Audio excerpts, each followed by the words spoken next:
자, 이번에는 분산에 대한 검증이 되겠습니다.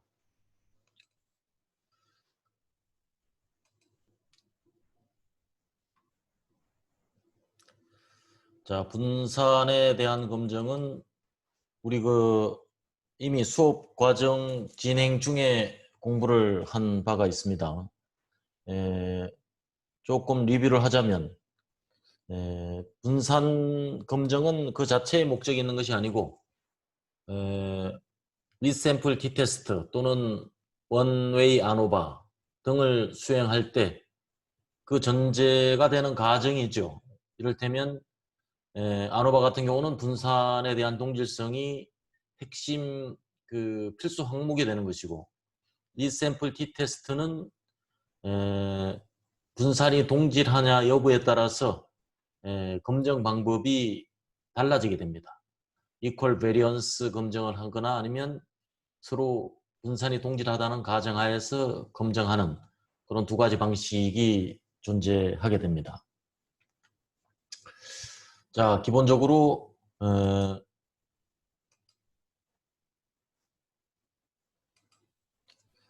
분산에 대한 검증 통계량은 기본적으로 F 값을 사용하게 되죠. F 값은 바로 이 값이 되겠는데요. 이 값이 결국은 S2 분산 표본 2의 분산 대비 표본 1의 분산의 비율로 결정이 됩니다. 그래서 오른쪽 그림에서 보게 되면 분포 1번 분포하고 그 다음에 2번 분포가 있으면 이 겹치는 부분이 상당히 많이 있어요. 자, 이럴 경우에 분산이 서로 동질하냐 어떠냐에 따라서 이 평균의 비교의 의미가 비로소 생기게 됩니다. 그래서 두 분산이 통계적으로 유의차가 확인되는 것은 평균차를 검증할 때 매우 중요한 요소가 되겠습니다. 예를 들면 남녀 간의 필기시험의 점수, 그래서 분산의 차이를 알고자 할 때, 그다음에 또는 두 회사의 매출액에 대한 산포 차이, 자, 이런 경우를 규명할 때 분산의 동질성 검증을 하게 됩니다. 자, 고려사항이 있죠. 이 경우에 마찬가지로 제일 중요한 고려사항은 정규성입니다. 정규성을 따를 경우에 우리가 F 검증에 대한 P값이 유효한 것으로 확인할 수가 있겠습니다. 만약에 정규성을 따르지 않을 경우에 우리는 미니탭에서 나온 검증값 F값하고 바로 위아래에 있죠. 아래에 있는 레벤 값을 우리는 읽어야 됩니다. 그래서 경우에 따라서는 큰 차이가 없을 수도 있지만 또 임계치 근처에 있을 때, 임계치라는 건 뭐죠? 임계치라는 것은 0.05 부근에 있을 때는 충분히 의사결정을 달리할 수 있는 그런 경우가 충분합니다.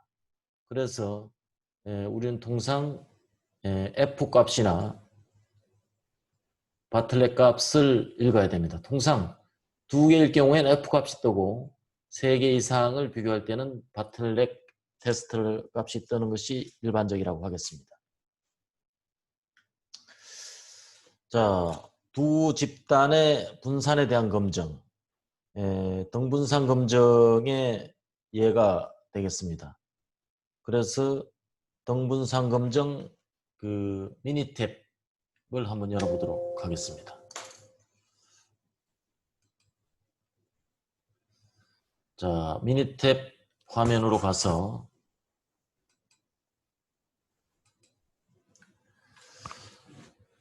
자, 여기서 분산 검증을 수행하게 되는데 우리는 에너지 소비량을 기준으로 하겠습니다.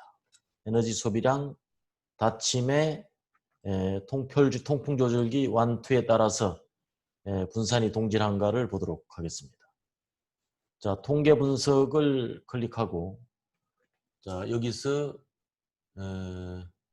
분산 분석으로 가서 등분산 검정을 클릭합니다. 자, 여기서 반응 변수는 자, 에너지 소비량 닫힘 C8번을 선택을 합니다.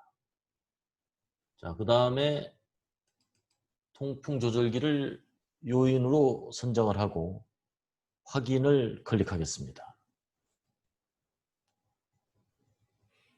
자, 조금 내려보면 자, 이와 같은 그림이 뜨게 되겠는데요. 자, 여기서 두 개의 P값을 우리는 확인할 수가 있어요. 하나는 다중 비교의 P값입니다. 다중 비교의 P값. 또 하나는 레벤 검정의 P값이 여기에 뜨게 됩니다. 자, 그래서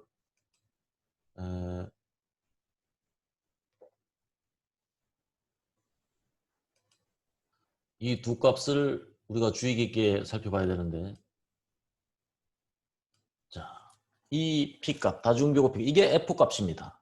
그래서 정규 분포일 때 이 F값을 읽게 되고, 그 다음에 두 번째는 P값을 읽게 됩니다. 그래서 이 두 가지를 구분해서 우리가 명확한 값을 읽어야 되겠습니다.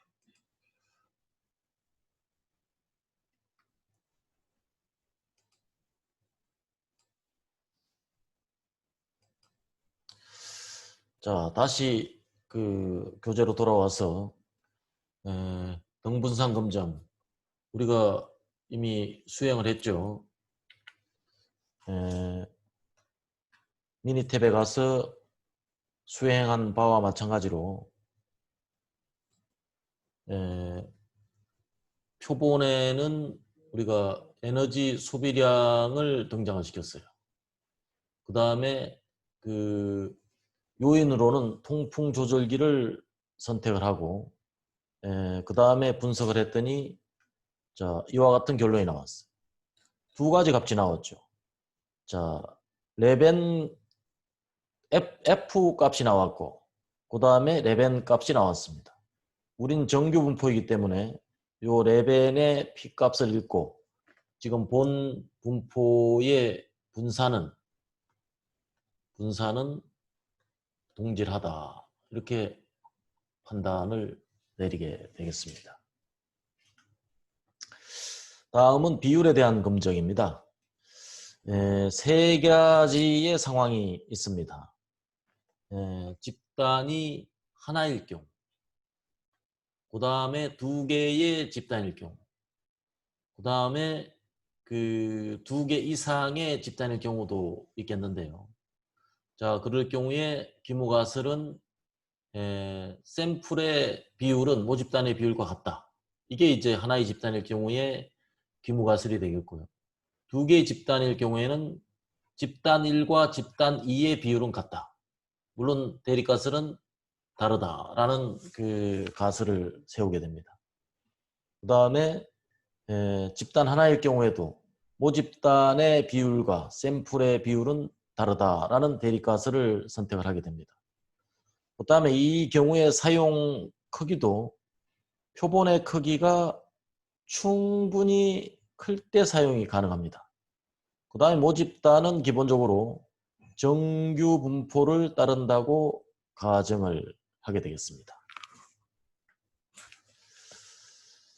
자, 그 다음에 비율 검증에 대한 미니탭 예제를 우리가 하나 보게 되겠는데요. 문제 상황은 이렇습니다. 자, 성남시장 이재명이 경기도지사에 출마를 하려고 합니다.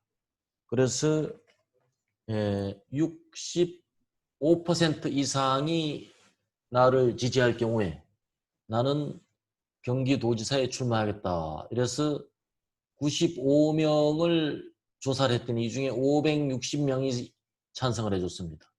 이것이 과연 65%보다 크냐? 이게 지금의 상황이 되겠습니다. 자, 여기서 자, 우리가 미니 탭으로 가도록 하겠습니다.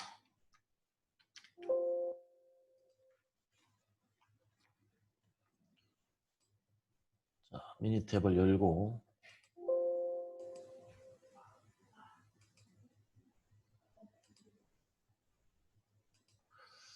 자, 미니 탭 파일에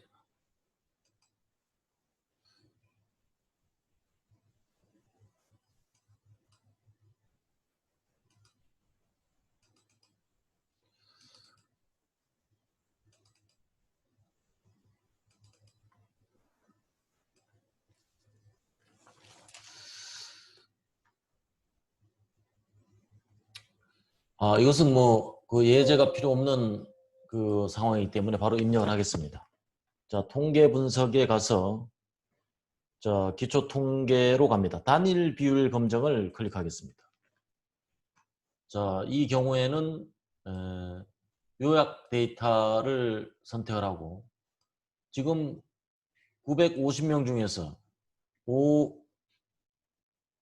560명이 찬성을 해주세요. 950명입니다. 가설 검정 수행. 이게 0.65가 되느냐? 자, 확인. 자, 어떻게 됐습니까? 자, 우리가 미니 탭에서 자, 확인을 해본 결과 이 분포는 95% 신뢰 구간에 0.65가 포함되어 있는가 먼저 확인을 하는 것이 중요하겠습니다. 어떻습니까? 0.5에서 0.62, 65%가 안 되죠.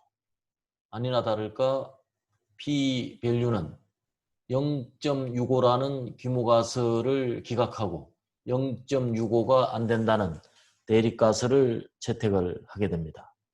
그래서 성남시장 이재명은 그 경기도지사에 출마하지 마라 이런 메시지가 되겠습니다. 저 이재명 지사하고 아무 그 이해관계가 없으니까 예제는 그냥 예제일 뿐입니다.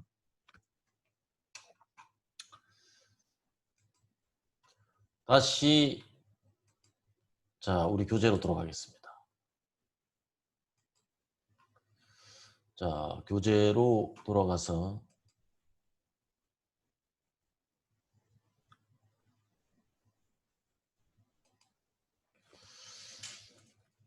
자, 우리 교재에 그 요약 데이터를 선택하고 자, 지금 보시는 바와 같이 이 데이터가 입력이 된 데이터입니다.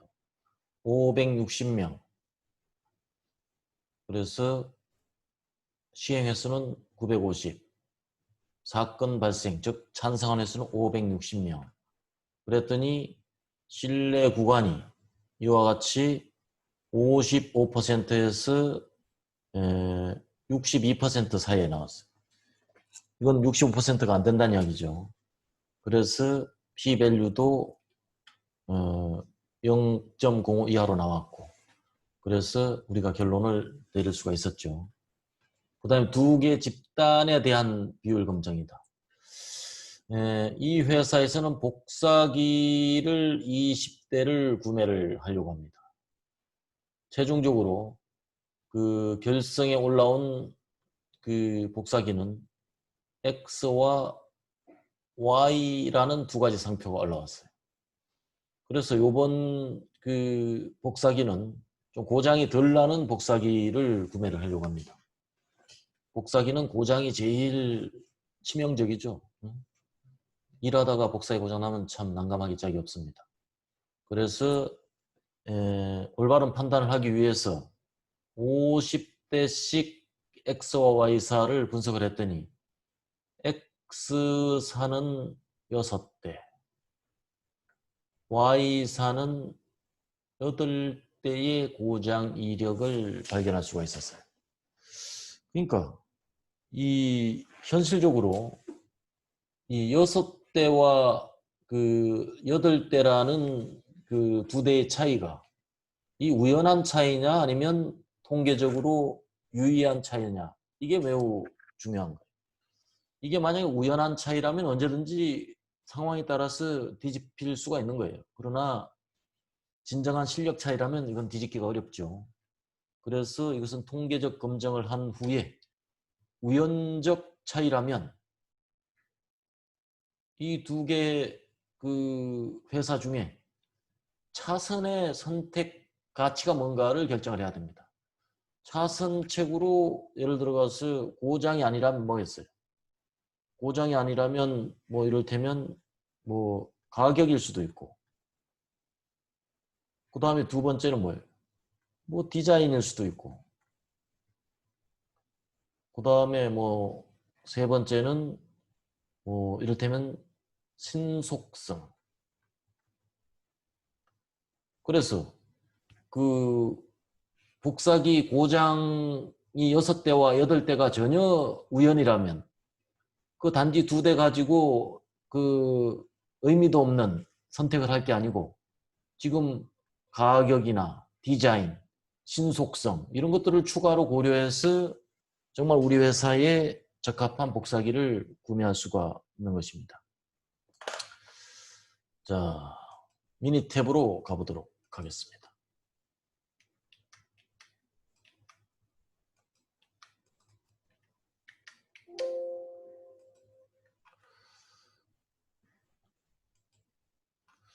자, 마찬가지로 통계 분석의 그 기초 통계로 가서 두 비율 검정으로 가도록 하겠습니다.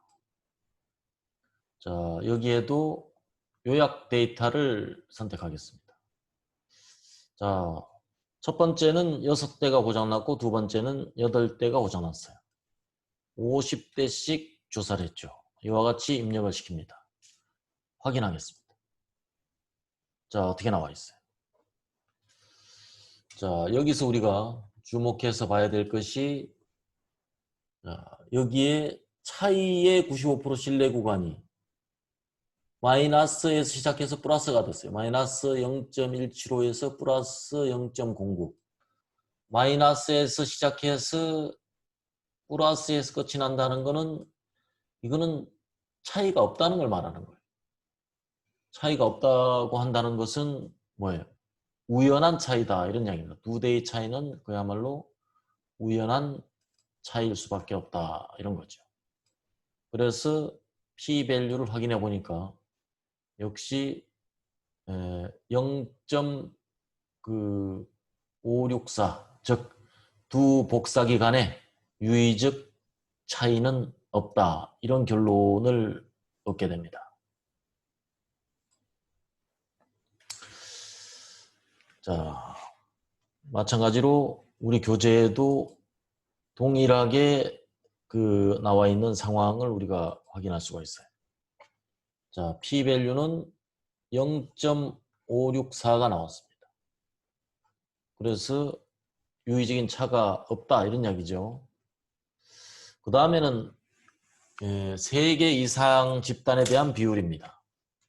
자, 이거는 카이-스퀘어 검증을 이해해야 되는데요. 카이-스퀘어라는 그 기호는 이렇게 씁니다. 꼭 X자를 닮았죠. 카이 제곱, 카이 스퀘어 값입니다. 카이 스퀘어 값은 본질적으로 우리가 어떻게 계산하냐? F5는 관측 값입니다. 관측 값. observation. 그 첫 이니셜이 O자죠. 그 다음에 F2는 기대치입니다. expectation. 그래서 관측치에서 기대치를 빼고 여기에서 이 제곱한 값을 기대치로 나눠준 값이 카이-스퀘어 통계량입니다. 이 통계량을 이용해서 자, 예제가 나와 있어요. 100번 던져서 64번이 앞면이고 36번이 뒷면이라고 가정을 하자. 이것은 우연이냐 아니면 뭔가 문제가 있는 것이냐. 자, 이런 것입니다. 그래서 여기서 우리가 관측된 데이터가 이와 같이 제시가 되어 있어요. 64, 36. 기대치는 50입니다. 동전은 100번 던지면 50번이 나올 확률이 기대치예요. 그 다음에 뒷면도 50번입니다.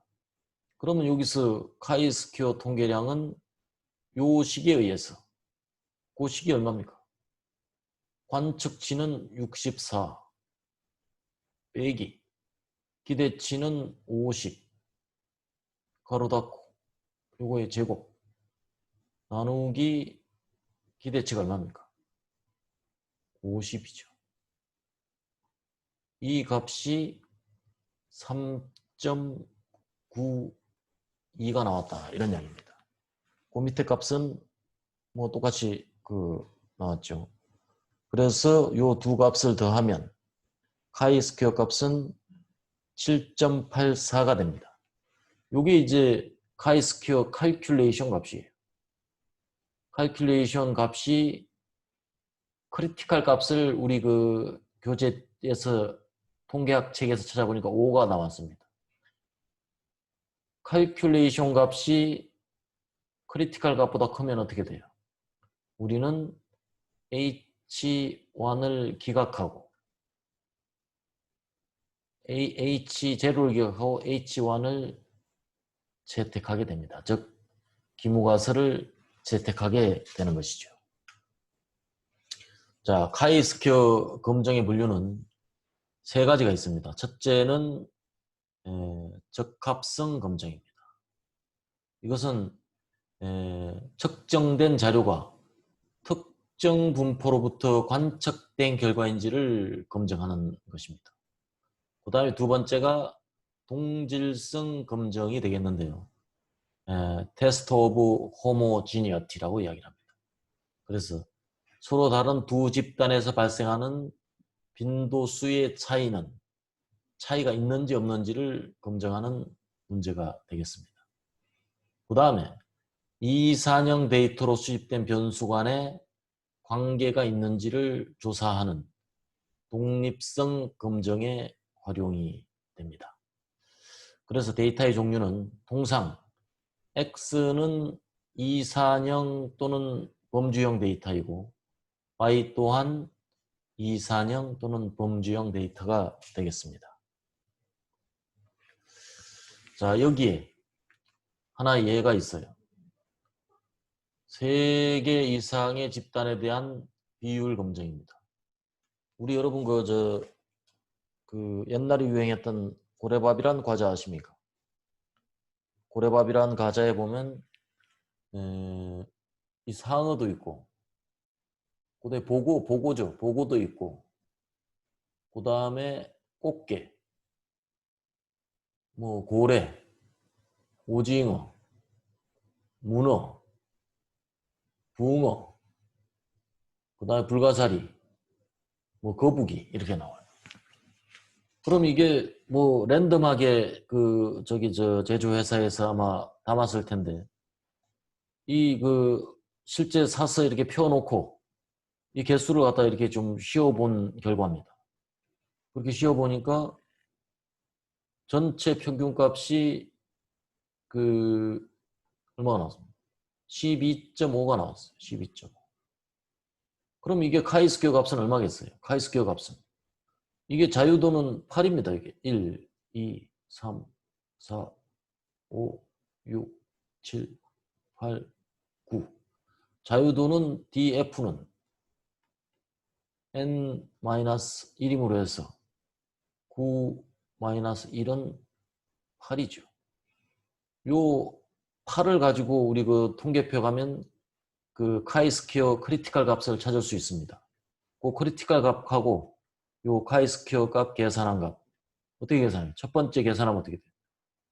자, 관측치는 16, 기대치는 평균값입니다. 12.5. 그래서 16 빼기 12.5를 제곱한 값. 그 다음에 나머지 이와 같이 다 제곱한 값을 기대치 12.5로 토탈 나눠주면 카이스퀘어 값이 나옵니다. 그래서 자유도가 8일 때 카이스퀘어 크리티컬 값을 찾아보니까 15.51이 나왔습니다. 근데 실제 계산한 칼큘레이션 값이 19.2가 나왔어요.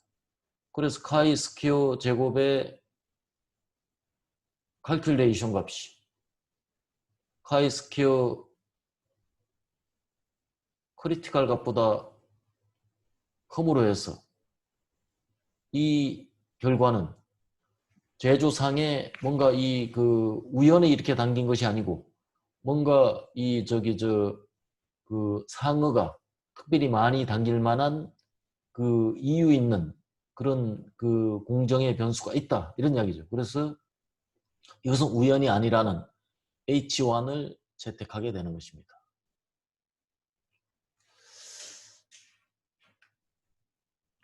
자, 카이스퀘어 검정. 우리 교재에 카이스퀘어 검정 미니탭 예제를 한번 열어보도록 하겠는데요.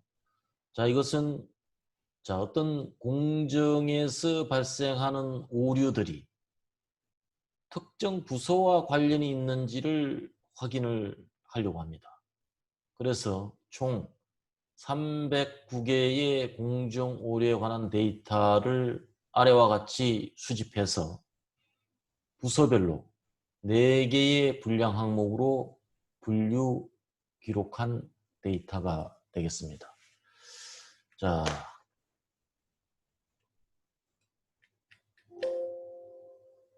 미니탭을 한번 열어보겠습니다. 파일, 열기.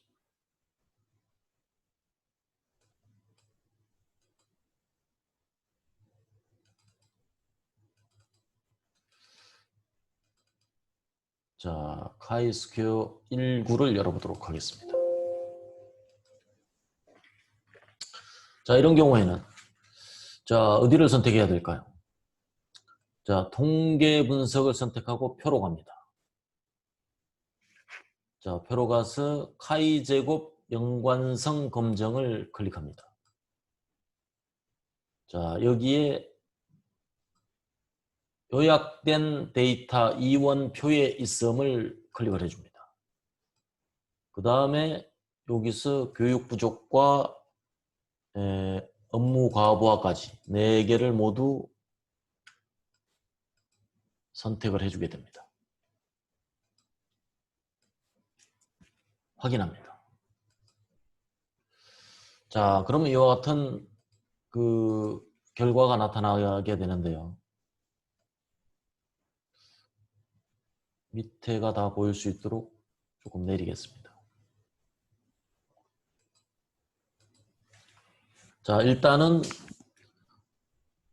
요 각각의 값들이 카이스퀘어 산출된 계산한 값이에요.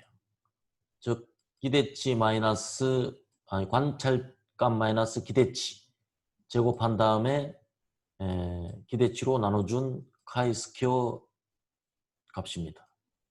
자, 이 값을 모두 더해주니까 자, 이와 같이 됐어요. 그래서 검정해 본 거 카이스퀘어 값은 얼마나 나오느냐? 피어슨의 카이 제곱 결과가 p-밸류는 0.004, 즉 불량 발생 항목들이 부서와 연관성이 있다, 이런 결론에 도달하게 되겠습니다.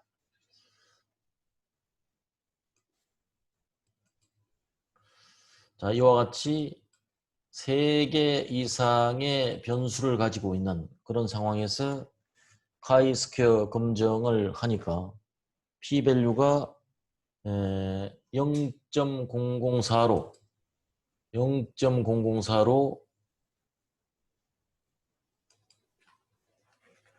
우리 그 미니탭에서 확인을 했죠. 0.004로 나온 걸 확인을 했고, 그래서 이 값은 규모가설을 기각하고 대립가설을 채택할 그런 개연성이 충분합니다.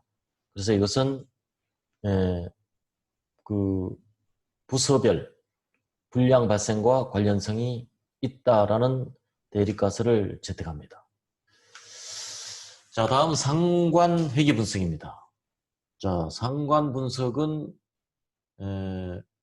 코릴레이션 분석이 되겠죠. 자, 코릴레이션 어널리시스. 회귀 분석은 리그레이션 어널리시스 이렇게 이야기합니다. 상관 분석은 X와 Y의 그 코릴레이션이 있다라고 말하고 이와 같은 분석을 우리가 코릴레이션 분석이라고 합니다. 예를 들면 지능지수와 학업성적, 흡연량과 폐암 발생률, 키와 몸무게, 운동량과 폐활량, 소득과 지출. 자, 이런 것들은 뭐 우리가 언뜻 생각해도 개연성이 있는 그런 항목들이죠. 그 다음에 그러나 상관 분석이 곧 인과관계가 있다고 말하는 건 아니에요. 인과관계를 의미하는 건 아닙니다. 그 다음에 상관 분석은 X와 두 변수의 오직 직선성만을 설명해 줍니다. 직선성. 즉 리니어리티만을 설명해 준다 이렇게 보면 되겠어요. 반면에 회귀 분석은 두 변수가 아니고 독립변수와 종속변수라는 이런 관계가 있습니다. 그래서 그 관계는 단순한 관계가 아니고 수학적 모형을 가정하는 것입니다. 그래서 이와 같은 분석을 우리가 리그레션 어널리시스 이렇게 이야기를 하고 회귀 분석의 결과로는 y는 fx라는 함수가 얻어지게 됩니다. 자, 상관 분석, 회귀 분석을 하기 전에 첫째 우리가 산점도를 검토할 필요가 있어요. 산점도를 미리 검토함으로써 이러한 점들이 대체적으로 어떤 관계가 있는가를 알 수가 있어요. 첫 번째, 분포된 모양으로부터 관계를 검토하고 두 번째는 곡선성이 있는가를 검토할 필요가 있어요. 자, 이 그림에서 이런 경우는 곡선성이 있는 거죠. 이거는 리니어하게 해석해서는 답이 절대로 나오지 않습니다. 그 다음에 이상치가 있는지를 확인해야 됩니다. 이상치. 자, 이런 경우죠. 우리 그림에서 보면 이런 이상치가 있으면 이 한 점이 강력한 레버러지 역할을 하게 돼요. 그러면 그 함수는 왜곡되게 됩니다. 그 다음에 네 번째는 데이터의 청별 여부를 확인할 수가 있습니다. 수집된 시간과 장소, 수집 방법, 그 다음에 조사된 변수. 자, 이런 것들이 고려가 돼서 사전 산점도를 통해서 데이터 수집 과정에서의 어떤 기본적인 문제점이 해소되어야 분석의 의미를 가질 수 있습니다. 자, 그 다음에 이제 상관계수가 되겠는데요. 상관계수는 이와 같이 식은 좀 복잡하게 되어 있는데 실제로는 굉장히 단순한 문제예요. 단순한. 이 상관 분석은 결과적으로 X와 Y라는 이런 변 속에서 변동은 세 가지가 있어요. SS, X의 변동이 있습니다. 그 다음에 SS, Y의 변동이 있어요. 그 다음에 세 번째는 SS의 X, Y의 변동이 있어요. SS, X의 변동은 뭡니까? X의 개별적인 값에서 X 평균을 빼준 값이에요. Y의 변동은 뭡니까? Y의 개별적인 값에서 Y 평균을 빼준 값입니다. XY 변동은 뭘까요? XY 변동은 그야말로 XI 빼기 X 평균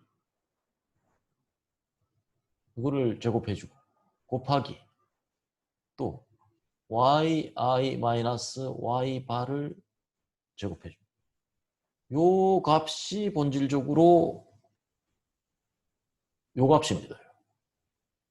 즉, 요 위의 값은 변동값으로 보면 x, y의 변동값이다. 이렇게 설명할 수가 있습니다. 근데 x, y의 변동값은 x의 단위를 무엇으로 해주느냐에 따라서 값이 크기도 하고 작기도 해요. 무슨 말이냐? 체중이다 그러면 체중을 우리가 센티미터로 나타내도 되고 미터로 나타내도 되고 뭐 체중을 뭐 키로를 예를 들면 킬로미터로 나타내도 뭐 그게 틀린 건 아니죠. 적절하진 않을지 모르겠으나 그 다음에 그 체중도 마찬가지입니다. 체중도 킬로그램을 나타내고 톤으로 나타내도 되고 그 다음에 뭐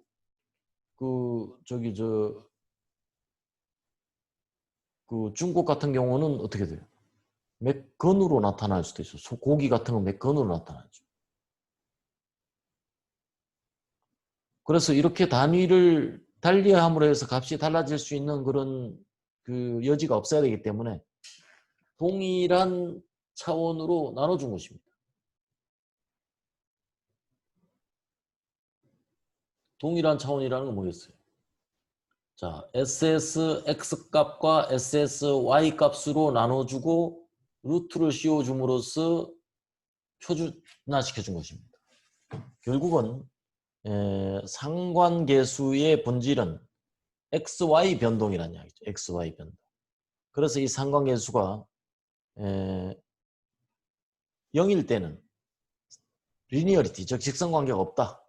1에 가까울수록 또 마이너스 1에 가까울수록 X와 Y의 직선관계가 명확해지는 이런 상황이 됩니다. 자, 상관분석 시 주의해야 될 것은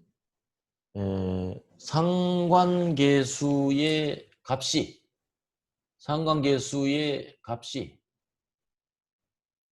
곧 인과관계를 의미하지는 않는다. 이런 얘기죠. 인과관계를 의미할 수도 있어요. 그러나 반드시 그렇진 않다. 이런 이야기죠. 여기서 예를 들면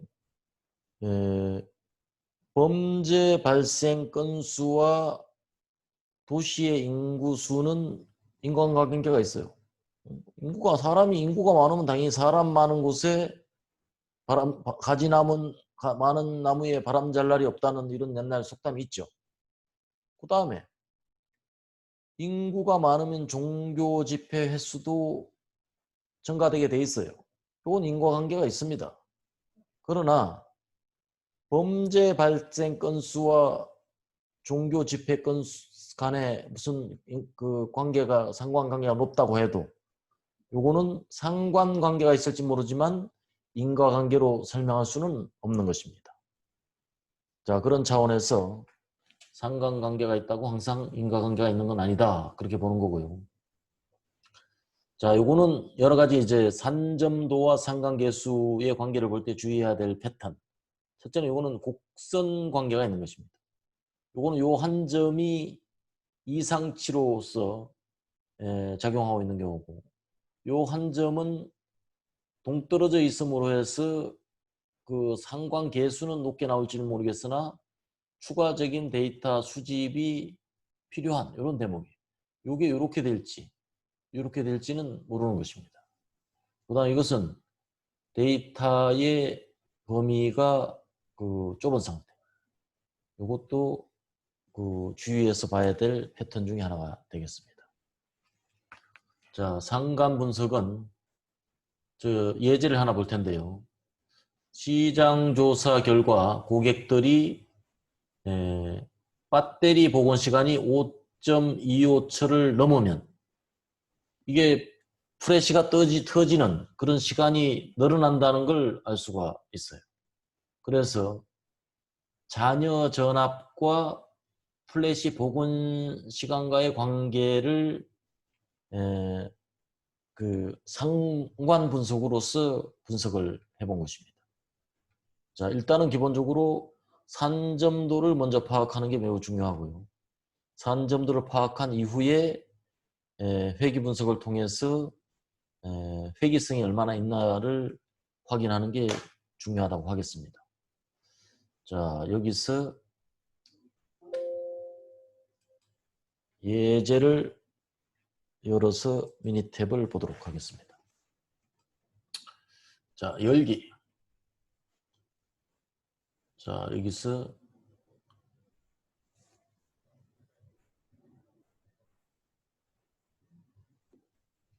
상관 분석 1구를 열어보겠습니다.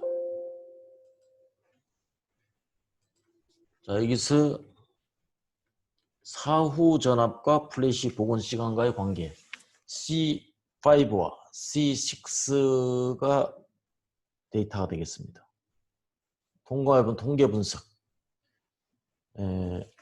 기초 통계에 가서 밑에서 5번째 상관 분석이 있습니다. 상관 분석을 클릭합니다. 자, 변수는 플래시 복원과 사후 전압을 클릭하고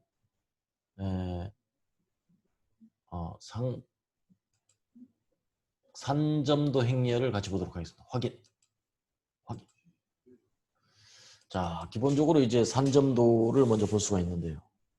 자, 어떤 관계가 있습니까? 기본적으로 그 그림의 형태는 뭐 대체적으로 이런 방향성은 있어요. 방향성은 있는데 조금 요런 몇 점들이 약간 모양을 약간 두리뭉실하게 하는데 좀 역할을 하고 있죠. 그래서 분석자의 감각이라면 요 두 부분의 영역에 있는 데이터들이 어디로부터 왔는가를 추가적으로 조사를 하게 된다면 해결의 실마리는 상당히 가까워질지 모릅니다. 자, 일단은 있는 그대로를 존중하면서 그대로 상관분석의 결과를 보면 상관계수는 0.478로 나왔습니다. 0. 뭐 이렇게 음의 상관관계로 나왔는데 거의 뭐 어떤 중도적 상관관계라고 하겠습니다. 이 정도면 약한 음의 상관관계 뭐 이런 정도로 해석할 수가 있겠어요.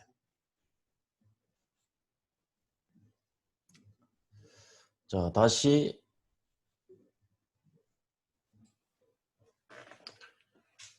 자, 회귀 분석으로 이제 이어서 가도록 하겠습니다. 자, 변수들 간의 관계를 규명하기 위해서 회귀 분석을 이제 수행합니다. 관계뿐만 아니고 뭔가 X와 Y의 수리적 관계식까지를 우리가 한번 구해볼 필요가 있어요. 그래서 X를 알 때, 요 X 값을 알 때 Y가 얼마인가를 추정할 수가 있다면 얼마나 큰 정보가 되겠습니까? 자, 회귀 분석은 첫째, 단순 회귀 분석이 있습니다. 이것은 독립 변수가 한 개이고 종속 변수도 한 개인 경우. 자, y는 ax 플러스 b 플러스 잔차가 되겠습니다. 다중 선형 회귀는 변수가 여러 개인 경우예요. b1, x1, b2, x2, b3, x3. 자, 이런 경우가 다중 회귀가 되겠습니다. 그 다음에 비선형 회귀가 되겠는데 non-linear regression. 이건 곡선 회귀라고도 합니다. 1차 함수로 나타낼 수 없는 경우죠. 자, 첫 번째는 단순 선형 회귀입니다. 자, 모형은 이와 같이 b0 플러스 b1 x1 플러스 2. 요 엡실론은 오차항이 되겠습니다. 자, 오차항이라는 것은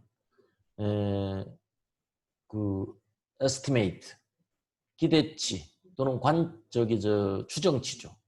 추정치 빼기 관측치 그 차이가 잔차가 되겠습니다. 그 다음에 회귀 분석에서 제일 중요한 그 값이 R 스퀘어가 되겠는데요.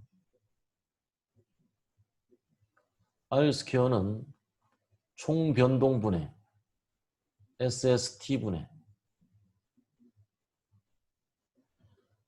SSR, 즉 회귀 변동의 비율이 되겠습니다. 그래서 총 변동은 회귀 변동 플러스 잔차 변동일 텐데, 그래서 총 변동분의 회귀 변동의 비율이 얼마냐에 따라서 만약에 이게 그 100이다. 그러면 X만 알면 Y는 100% 추정할 수 있다는 이야기입니다. 이게 90%면 뭐 90% 정도는 추정할 수 있겠다 이런 이야기죠. 그래서 R 스퀘어가 매우 중요한 의미를 가지게 되고, 그 다음에 그 회귀 분석에 피팅한다는 것은 최소 제곱법의 원리입니다. 즉 그 편차가 기대치와 그 관측치의 편차가 최소가 되는 그런 모델을 찾는다는 그런 의미로 해서 최소 제곱법이라고 합니다. 자, 회귀 분석의 그 분산 분석 모형입니다. 자, SSR 값이 있고 SSE 값이 있어요. 저 SSL 값은 요인 변동이고, 분산 분석에서 기준으로 하면 요인 변동이고, 그 다음에 프로세스 캐파빌리티 구할 때를 기준으로 하면 군내 변동입니다. 공간 변동. SSL 값은 요거는 뭐 군내 변동입니다. 그러니까 통계 이론은 특정 단계에 했던 군내 변동이 지금 여기까지 와서도 동일하게 적용이 되고 있습니다. 이것도 마찬가지로 아노바에서 했던 분산 분석과 동일한 원리로 F 값이 계산이 되겠습니다.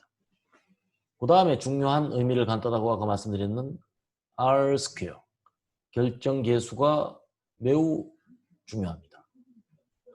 그 다음에 변수가 2개 이상이라면 adjusted R square를 우리가 읽게 됩니다. 변수가 이제 여러 개가 되게 되면 x1, x2, x3, xn이 되게 되면 이 각각의 변수들이 조금씩이라도 y를 추정하는 데 역할을 한다 이게. 조금씩이라도 역할을 하다 보니까 R 스퀘어를 구하면 R 스퀘어가 과대평가가 된다 이거죠. 과대평가되는 것을 조정해주기 위해서 우리가 조정된 R 스퀘어 값을 사용을 하게 됩니다.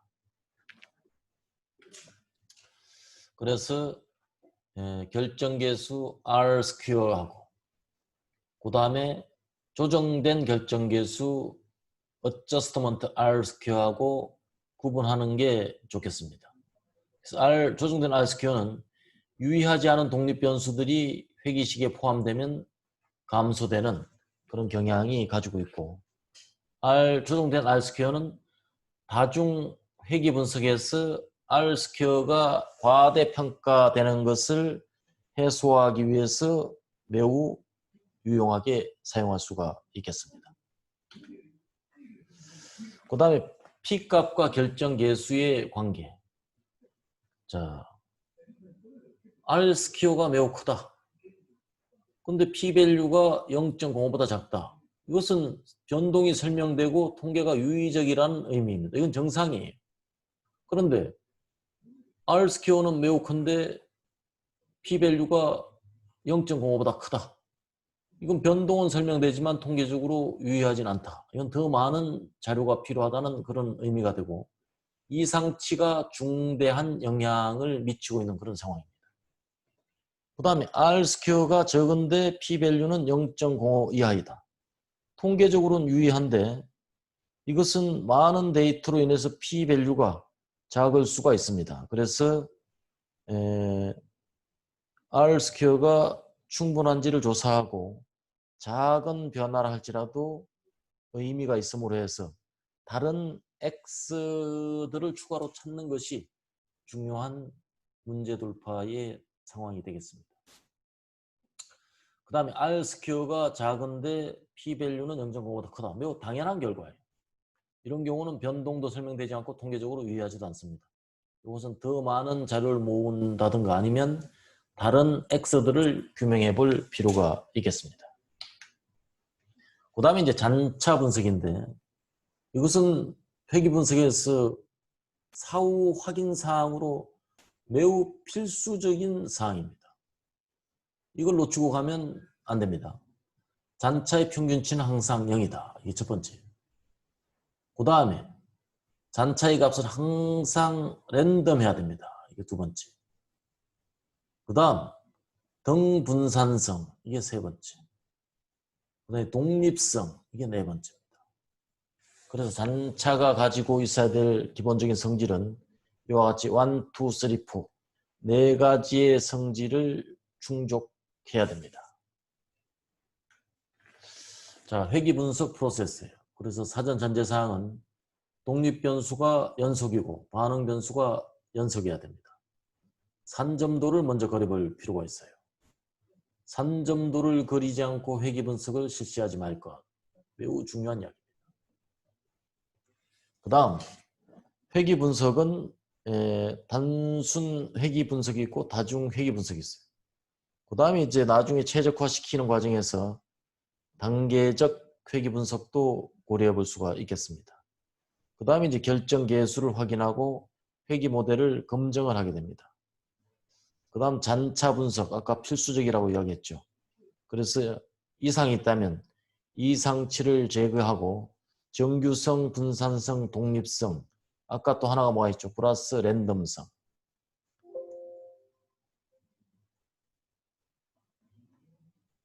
자, 이런 걸 확인을 해야 됩니다. 자, 단순 회귀 분석의 하나의 예가 되겠는데요. 자, 여기에 품질을 측정하는데 실제 품질 척도 대신 대용 특성을 사용해서 간접적 방법을 적용을 했습니다. 그래서 이 대용 특성이 실제 품질 척도를 올바로 반영되고 있는지를 분석하는 문제가 되겠습니다. 그래서 점수 1과 점수 2를 비교해서 대용 특성이 사용 가능한지를 확인하는 그런 문제가 되겠습니다. 자, 단순 회귀 분석 예제를 열어보도록 하겠습니다.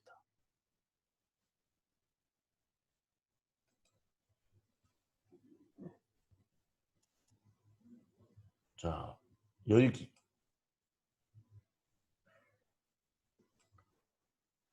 단순 회귀.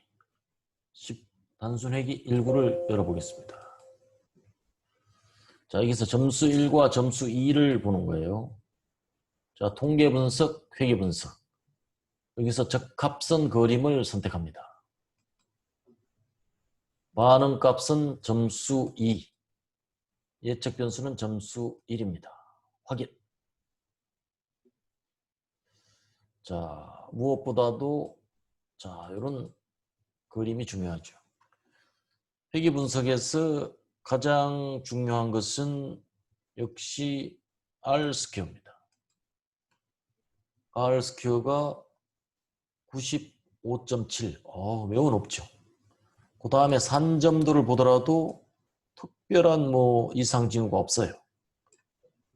그 다음에 두 번째 중요한 건 이 함수죠. y는 fx.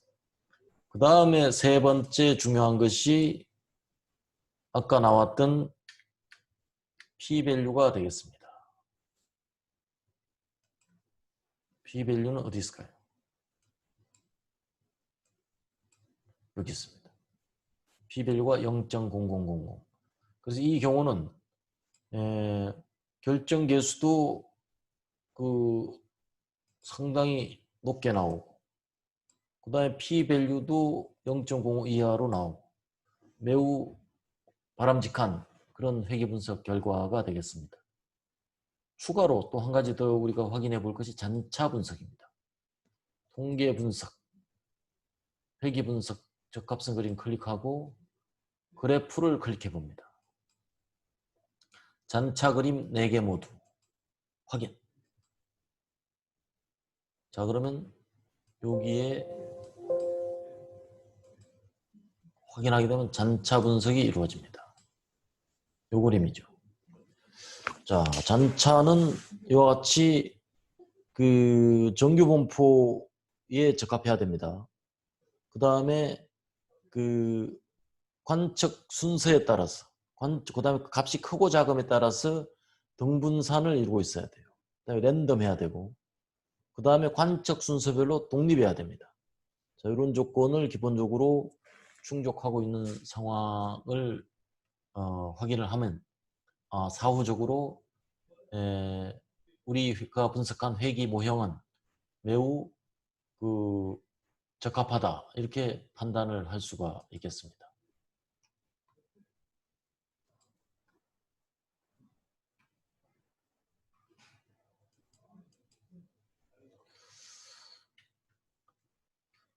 자, 이와 같이 p-value는 0으로 나왔고 p-value는 0으로 나왔고 r-square는 95.7이 나왔습니다. 자, 우리가 이 상황은 미니 탭으로 확인을 했어요. 자, 다중회귀도 한번 살펴보도록 하겠습니다. 자, 해외 영업팀에서 매출액과 관련해서 그 마케팅 비용, 선석 규모, 자, 이런 것들이 매출액에 영향을 주는 잠재인자로 파악이 됐어요. 회귀 분석을 실행하시오 이렇게 되어 있습니다. 자, 이 상황을 회귀 분석을 해보도록 하겠습니다. 자, 열기.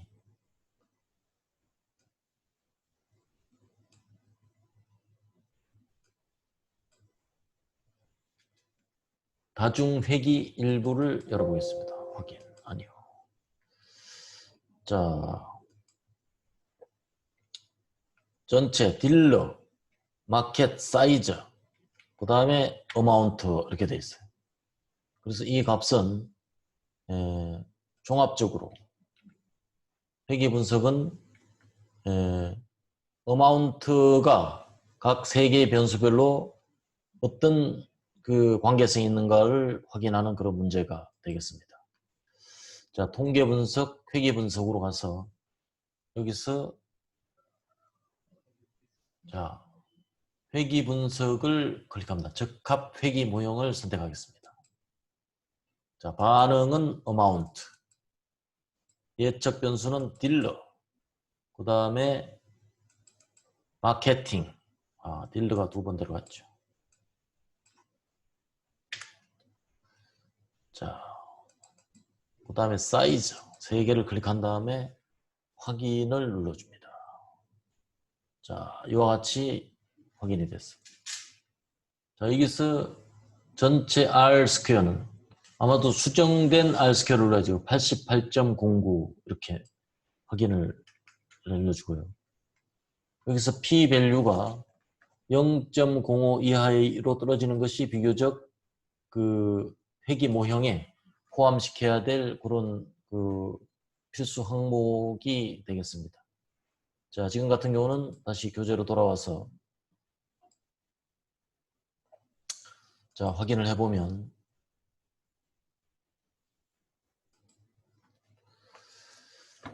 자, 첫 번째 우리 회귀 분석했을 때 어마운트는 자, 이와 같이 이런 함수 관계로 도출이 되었습니다. 자, 그리고 p-밸류가 도출이 됐죠. 그 다음에 수정된 R-스퀘어가 여기에서 나왔습니다. 그 다음에 분산 분석에서 이 모형은 p-밸류는 0.001로 이 모형은 비교적 적합한 것으로 이렇게 그 확인이 됐어요. 그 다음에 여기서 이제 우리가 유의해야 될 것은 비정상적 관측치 7번 데이터가 약간 이상치 데이터로 약 2.24 정도 벗어난다. 이렇게 이게 시그마 수준으로 2.24 정도 벗어난다는 걸 알 수가 있어요. 그래서 분산 분석표의 p-value는 0.05보다 적으므로 적어도 하나 이상의 개수가 0이 아니다. 자, 이렇게 판별할 수가 있고, 0이 아니라는 것은 x와 y의 관계성이 성립한다, 이런 이야기입니다. 그래서 회귀 방정식의 모든 p-값이 0.05보다 크고는 변수 간의 교작용이 존재한다고 볼 수가 있어요. 그 다음에 수정된 결정계수가 88.1%로 모형이 데이터를 비교적 잘 적합시키는 것으로 판단할 수가 있겠습니다. 자, 다음은 곡선 회귀를 보도록 하겠습니다. 자, 여기에 렌트카를 방문하는 고객들이 실내 환경을 체크를 했어요. 실내 온도, 그 다음에 소음도, 조도. 자, 이런 것들과 고객 만족도와의 관계를 규명을 하려고 합니다. 그래서 첫 번째는 산점도를 통해서 이 대략적인 관계를 우리가 한 번씩 확인해 볼 필요가 있고요. 그 다음엔 곡선 회귀를 통해서 이 변수의 관계를 우리가 확인해 볼 수가 있겠습니다. 자, 요거는 일단 1차 방정식으로 먼저 내놓은 상태. 그런 결과 R-스퀘어 9.7로 나왔어요. 자, 이런 상태에서 우리가 전체 R-스퀘어가 9.7%밖에 안 된다는 것은 조건 회귀 모형이라고 볼 수가 없습니다. 그래서 적합성 그림에서 맨투맨으로 우리가 2차 선형 모델을 확인을 해봤더니 조도와 만족도와의 관계가 자, 이와 같은 곡선 관계로 나타났어요. R-스퀘어가 78.8이 됩니다. 자, 이런 상황을 우리가 확인하면서 자, 여기는 2차 함수 이상의 벡터가 분명히 포함되어 있다는 걸 확인을 했습니다. 자, 미니 탭으로 가서 우리가 곡선 회귀를 한번 열어보도록 하겠습니다. 자, 파일 열기. 곡선 회귀 1구를 열어보겠습니다. 자, 여기서 일단은 다중 회귀를 먼저 분석해서 적합성 여부를 판단하도록 하겠습니다. 자, 회귀 분석에서 고객 만족도가 Y입니다. 그다음에 실내 온도에서 조도까지 3개를 선택해서 이거는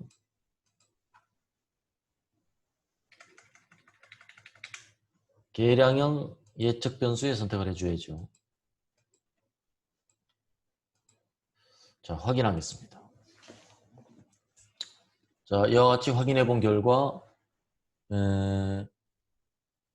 자, 이와 같이 모형은 나왔는데 R-스퀘어가 9.74로 나왔어요. 이거는 뭐 회귀 분석으로 적합지가 않은 경우예요.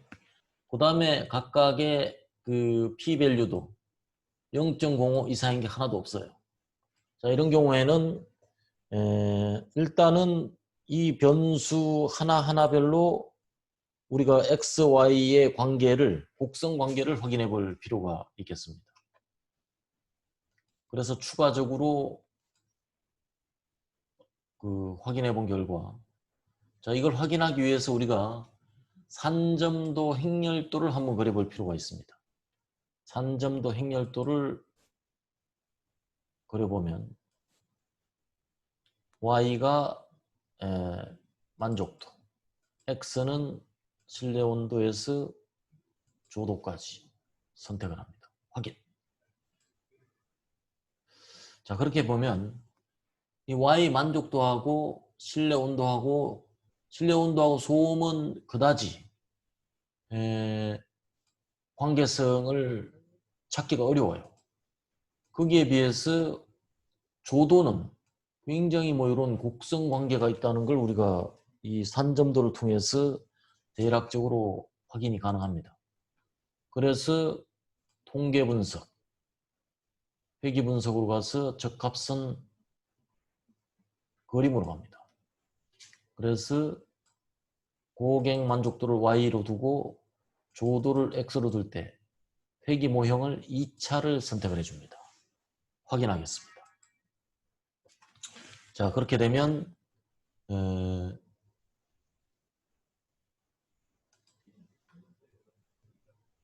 우리 그림에서 보는 바와 같이 자, 이런 관계가 성립이 돼요. 자, X하고 Y 이런 관계가 성립이 됩니다. 그래서 조도는 약 40에서 40.5 요 상태에서 고객들이 가장 선호하는 걸 알 수 있어요. 너무 어두워도 싫고 너무 밝아도 싫습니다. 그래서 R-스퀘어는 78.8%가 나옵니다. 그래서 우리가 회귀 분석을 통해서 그 다중 회귀로 우리가 그 회귀 분석을 했을 때 R-스퀘어가 매우 낮게 나온다면 지금 이렇게 한 경우죠. R-스퀘어가 7.2가 나왔습니다.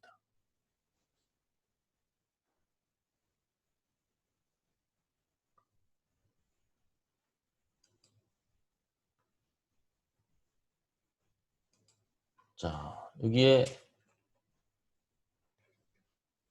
9.7이 나왔죠. 이런 경우에는 그 회귀 분석이 적합치가 않습니다. 그래서 궁극적으로 우리가 시도한 것은 Y는 만족도와 조도를 2차 함수에 적합시켰어요. 그랬더니 자, 이런 모양이 나왔고 R-스퀘어는 78.8이 나왔습니다. 즉 변수 중에 하나가 2차 함수로서 적합하다는 걸 우리가 알 수가 있어요. 그래서 앞에서 우리가 산점도를 그리는 게 왜 중요하냐 하면 2차 곡선 관계가 있는 것을 산점도를 그리면 바로 압니다. 바로. 그래서 두 데이터만을 가지고 2차 모형의 적합선을 그리니까 R-스퀘어가 78.8%로 높아졌습니다. 그래서 최종 모형은 만족도는 이와 같이 2차 함수로 정의가 되겠습니다.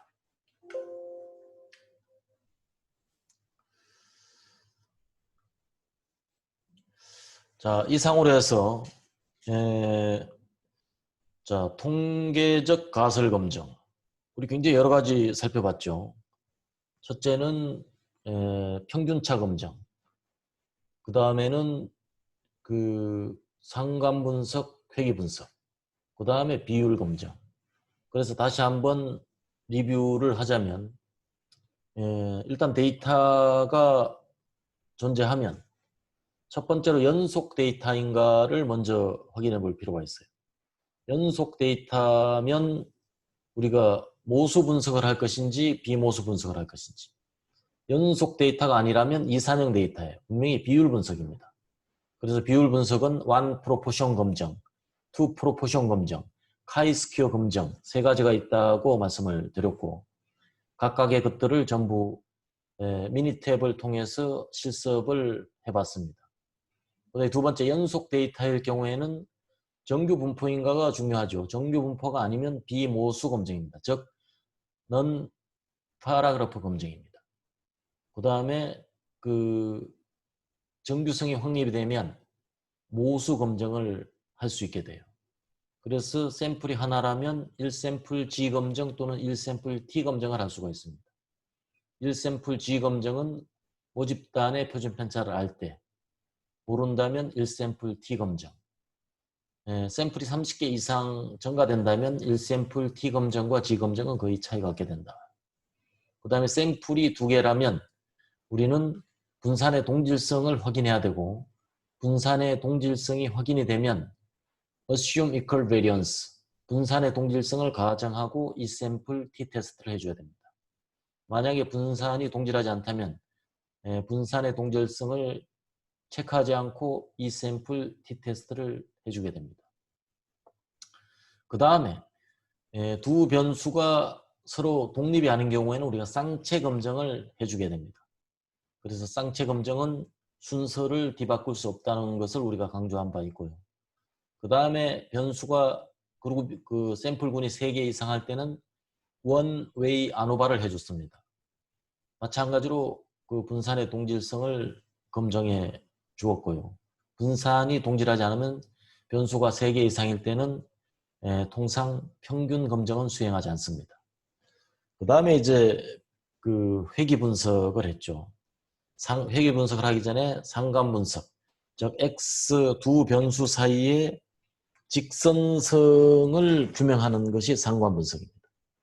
그 다음에 회귀 분석은 일단 그 사전사항으로서 산점도를 통해서 모양을 먼저 보는 것이 제일 중요하고, 그 다음에 회귀 분석을 한 이후에는 R 스퀘어를 중요하면도 R 스퀘어를 확인하고, 그 다음에 그 회귀 모형의 분산 분석의 P 값이 또 확인을 해줘야 되고, 그 다음에 그 회귀 방정식을 확인하고, 사후 점검사항으로는 잔차를 분석해 줄 필요가 있습니다.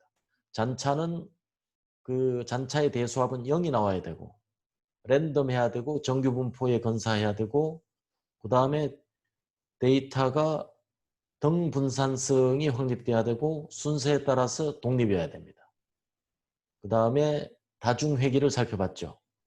다중회귀는 변수가 2개 이상일 때, 이때는 R 스퀘어보다는 수정된 R 스퀘어 값, 어저스트먼트 R 스퀘어 값을 읽어주는 것이 타당하고, 그 다음에 R 스퀘어 값이 매우 낮게 나온다면 그 변수 중에 어느 하나가 2차 항 이상의 곡선 회귀, 그래서 1차 함수로 적합시킬 수 없는 상황임을 점검하는 것이 매우 중요한 수순입니다. 자, 이상과 같이 통계적 가설 검증을 우리가 살펴봤고, 잠시 쉬었다가 다음 단계를 진행을 하도록 하겠습니다.